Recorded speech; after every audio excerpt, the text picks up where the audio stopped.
Hey kiddies, it's Triple Feature Tuesday once again, and this week we're going to look at 3 times that Tom was wrong. Everything right is wrong again. It's become something of a running gag with me and my friends that I basically know everything about movies. I'm not trying to brag, but it is kind of ridiculous how much I can just pull out off the top of my head in terms of general movie knowledge. I've grown to just tell people whenever we have a debate over something factual about a movie that they should just assume that I'm right because it's going to save time and, a little bit of embarrassment on this point. Which, is a terrible financial burden to me because I win so many more bets when I just let people go.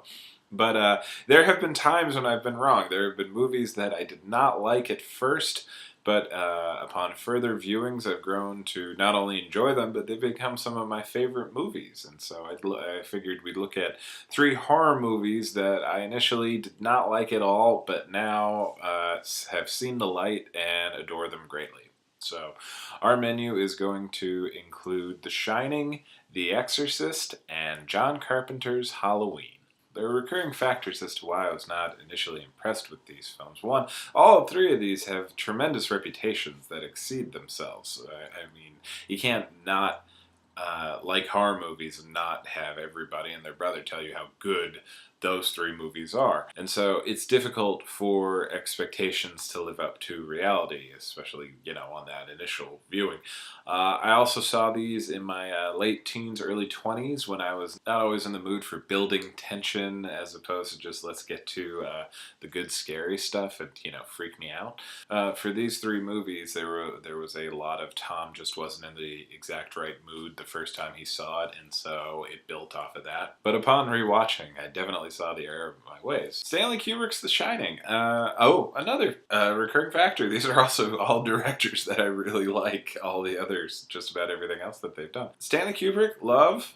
Stephen King, generally enjoy. And, love Jack Nicholson. You have, the big iconic Here's Johnny shot and everything. So it was kind of peculiar when I finally saw The Shining, and I just didn't like it. I thought it was long. I thought it was dull. Really a lot of build up to not a lot of payoff. I think the first time I watched it, I was like, this is a really boring guy goes nuts movie. And then the second time I watched it, it was, wow, this is a really long, boring ghost story. But the third time I saw it, that was when I realized it's both, or it's neither. The thing of it is, it's the debate that makes this movie so fascinating for me. Because it could be a ghost, it might be a ghost story, or it might not be a ghost story. And there is evidence going back and forth either way throughout the whole film. And once you, really let yourself get sucked into that, you get sucked into everything else and about the mounting dread. It's not a bad thing that the minute Jack Nicholson walks on the screen, he's going to go completely insane and want to murder people, because it's about the journey and to how you get there. And then, the running around and the murder and everything, because, hey, it's a horror movie, that's what we're here for.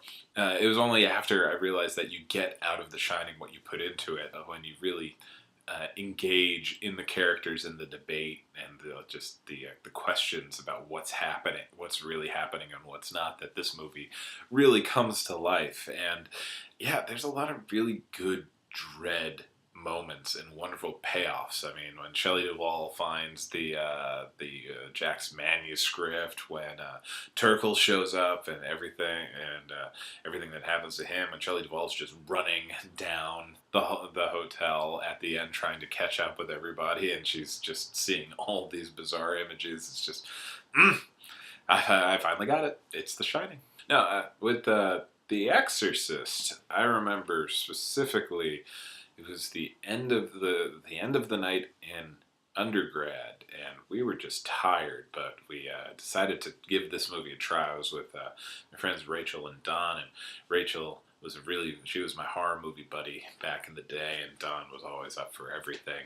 But man, when we watched it, when we put it on, it just was not working at all. Again, the slow build-up was not mature enough in my movie watching to appreciate that if you build things up slowly, you can have a payoff like a sledgehammer at the end. And so The Exorcist becomes a lot more fascinating to me now, because in addition to just letting the dread of what is happening and what could be happening later build.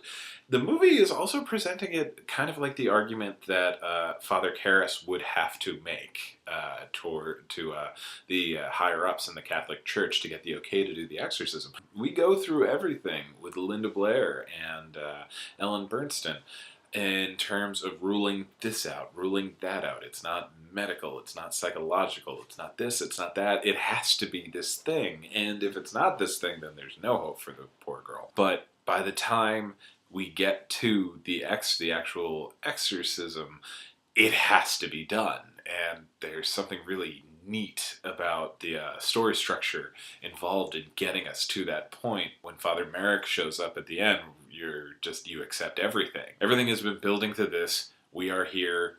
Now this is what we're doing.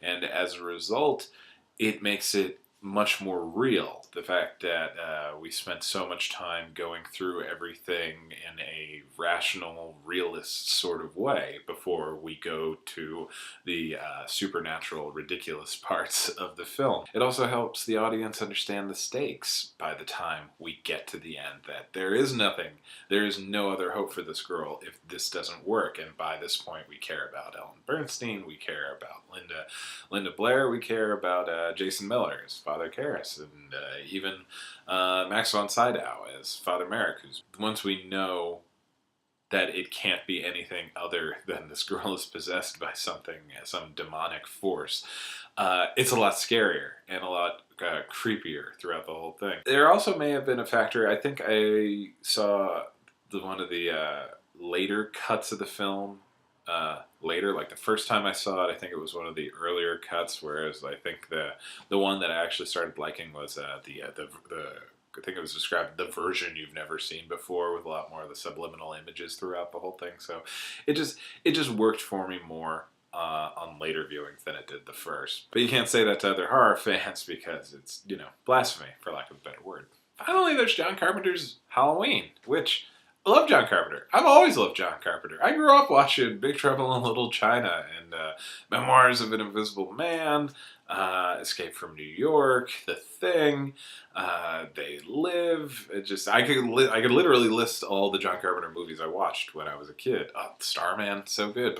But I never liked Halloween. The first time I saw it, I thought it was just boring and dull. And the specific reason for this, as opposed to the more general reasons with The Shining or The Exorcist, is because I also grew up watching a lot of slasher films. By the time I'd seen Halloween, I'd seen every single Friday the 13th at least twice, and I think I owned every Nightmare on Elm Street by that point. So it's just like I knew slasher films. And so if you grow up on the gorier, more ridiculous, exciting ones, when you see the precursor to all of those, it's just going to seem kind of dull and lifeless. And after further viewings, I realized that everything I love about Friday the 13th and Nightmare on Elm Street is pulled from this movie. This movie is the wellspring of every 80s slasher horror film.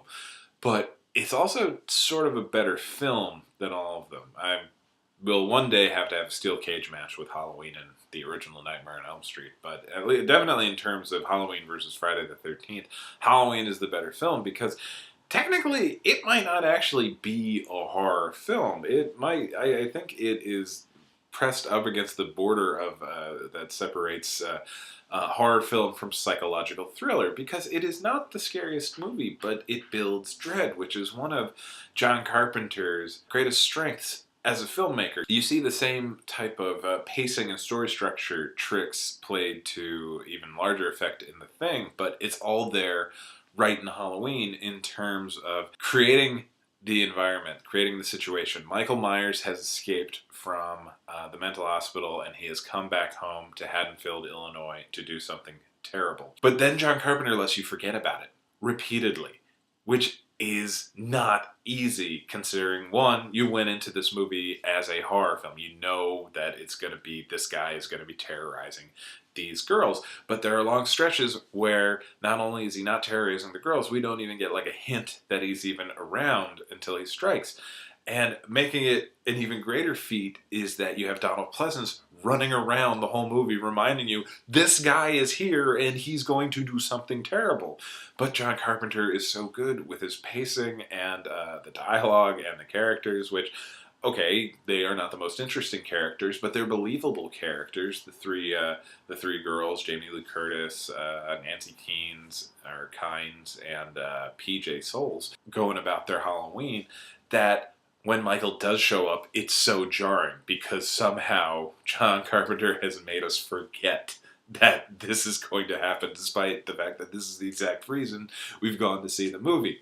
So it's incredible. I love that original Halloween movie so much now, which is the exact opposite of what I thought about it the first time I saw it. Which is, I mean, I think it's a nice thing about any art that your perspective on it changes as you get older, or at different points in your life. You can find things that you like now that you didn't before, because all art is sort of alive, because art is alive through you. You react to it. And so as you change, your opinions on the things can change, even though the piece of art, it will always be the exact same thing. So these are three movies where Tom was just completely wrong when he first saw them, but now just adores the films to death. The Shining, The Exorcist, and John Carpenter's Halloween. So I'll see you guys in 2 weeks, and in the meantime, why don't you dust off a movie that you didn't like the first time and give it another try.